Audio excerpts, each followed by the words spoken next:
Audio Jungle.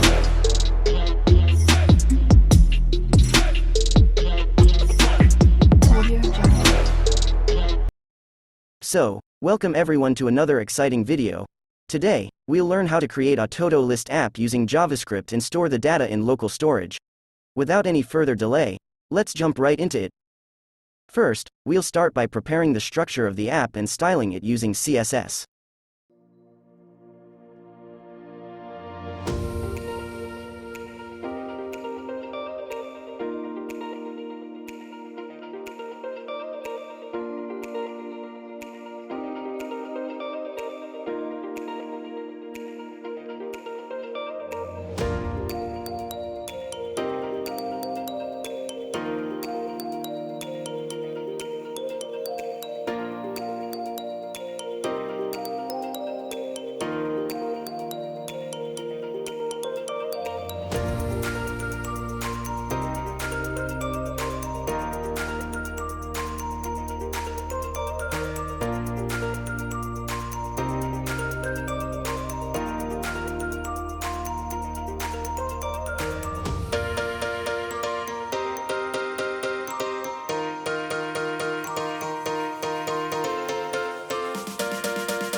I hope you enjoyed this video, guys. If you liked it, please give it a thumbs up. If you're new to the channel, Consider subscribing to stay updated with our latest videos. Thank you for watching, and I'll see you in the next one. Goodbye.